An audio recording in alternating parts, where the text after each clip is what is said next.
Ito naman ho, going to Senator Pia Cayetano, no, hinainan ho siya ng ethics complaint dahil nga ho doon sa spliced video na pinost ho niya doon sa kanyang Facebook account. So, kayo ho ba, meron mo bang moves ang prosecution para maipa-inhibit ho siya kung sakasakali dito sa impeachment trial? Possible ho ba yun?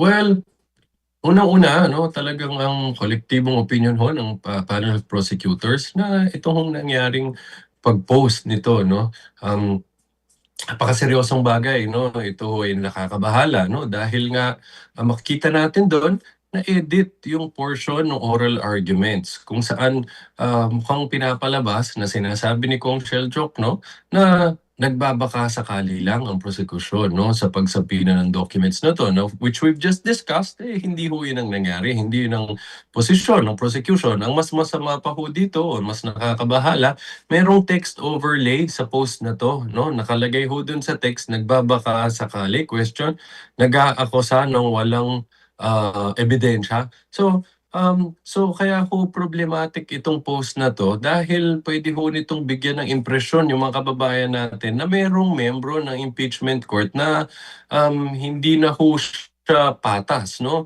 Hindi na impartial, na mukhang kinikilingan na partido. At bukod dyan, mukhang nagkaroon na ng prejudgment, no? In other words, hindi pa tapos ang paglilitis, nandito pa lang tayo sa punto na naglalapag ng ebidensya ang prosecution, pero mukhang meron ng paghuhusga na walang ebidensya ang prosecution. So nakakatakot ho ito dahil it may give the public the impression that they're members of the Senate Impeachment Court who are not able or not capable of participating in these proceedings in a fair and unbiased manner, no? So mahirap po yan dahil ma-erode yung trust nila, no, sa impeachment court.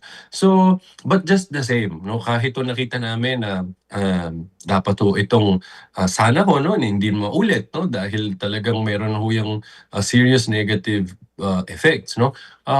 Pero for now, we're not asking for the recusal, no, or inhibition of any senator judge dahil we want to give them benefit of the doubt and hindi pa naman ho natin na ririnig kung ano ho ang explanation paukol na dyan, no?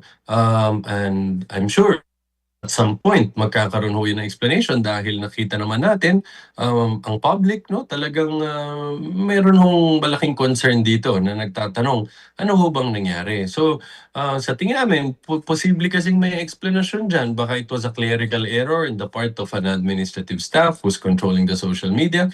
Hintayin ho natin, no, dahil sa tingin naman namin hindi naman siguro sasadyain ng kahit sinong senator judge, no, na i-violate yung oath when they took the oath that they took, no, when they became senator judges, pati yung obligations of impartiality, neutrality, no. So hintayin mo natin kung ano ho ang magiging paliwanag ko sa bagay niyan.